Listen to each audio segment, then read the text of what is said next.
टूट गया एनडीए गठबंधन, नीतीश कुमार हो गए हैं अलग, क्योंकि नारों में तो नीतीश कुमार का नाम नजर नहीं आ रहा है। जी हाँ, बिहार से एक बड़ी खबर सामने आई है जिसमें साफ तौर से देखा जा रहा है कि नीतीश कुमार शायद इस बार एनडीए के साथ चुनाव ना लड़े, या फिर एनडीए नीतीश कुमार के सीएम फेस पर चुनाव ना लड़े।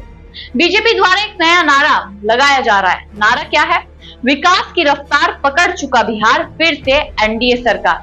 जहां 2015 में 2020 में बीजेपी की तरफ से एनडीए सरकार की जगह नीतीश सरकार का नाम लिखा जाता था, अब वही एनडीए सरकार बन गया है। यानी नीतीश कुमार को साइडलाइन कर दिया गया। जिस तरीके से दूध में से मक्खी को निकाल दिया जाता है, उसी तरीके से नीतीश कुमार को भी दूध से निकालकर अलग रख दिया गया है, मक्खी की भांति। क्यों?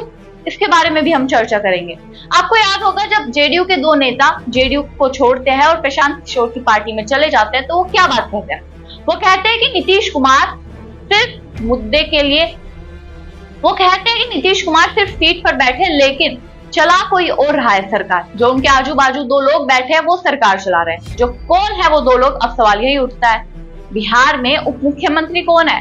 सम्राट चौधरी है, उनके साथ एक और व्यक्ति है, दोनों बीजेपी के हैं, दोनों बैठकर सरकार चला रहे हैं। नीतीश कुमार सिर्फ सीएम की कुर्सी पर बैठे, लेकिन उनके हाथ में कोई पावर नहीं है। ये बात उन दो नेताओं ने कही थी।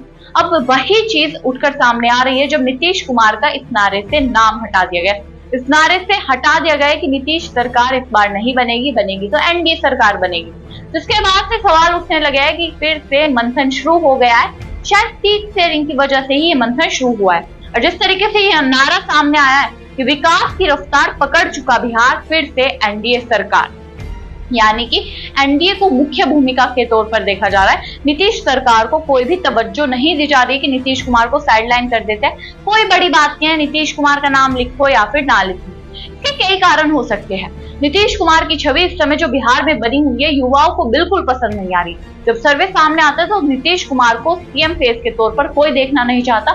सब सीएम फेस के तौर पर देखना चाहते हैं तेजस्वी यादव को, जो विपक्ष के नेता है और जो इन दिनों बिहार अधिकार यात्रा के दौरान भी काफी ज्यादा चर्चा बटोर रहे हैं। जिस तरीके से उनकी यात्रा में भी भीड़, जनसैलाब देखने को मिल रहा है, वो खुद में बड़ी बात है। खैर, ये दूसरी बात हो गई, लेकिन नीतीश कुमार को कोई पसंद नहीं करा। एक ये रीजन हो सकता है कि युवाओं को पसंद नहीं आ रहे बेरोजगारी के मुद्दे की वजह से, और दूसरा रीजन ये भी हो सकता है कि जिस तरीके से एक पलटू राम का पलटी मारने का टैग नीतीश कुमार के ऊपर लगा हुआ है, शायद इसी वजह से लोगों ने उनके ऊपर भरोसा करना छोड़ दिया है कि क्योंकि नीतीश कुमार कभी भी पलटी मार जाते, कभी एनडीए, कभी इंडिया, कभी कहीं, कभी कहीं, तो इन पर भरोसा नहीं कर सकते, इसलिए इन्हें सीएम फेस का दावेदार बनाते ही नहीं।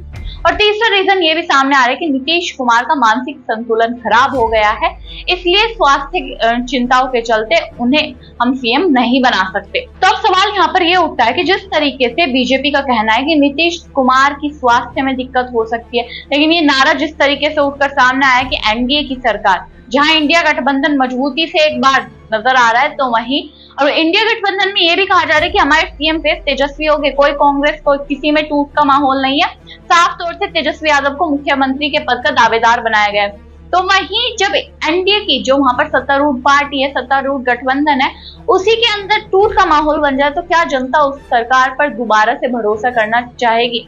कि अभी ये टूट फूट के चल रही है, कभी भी कोई भी बदल जाता है, क्या उस सरकार पर भरोसा करना चाहिए?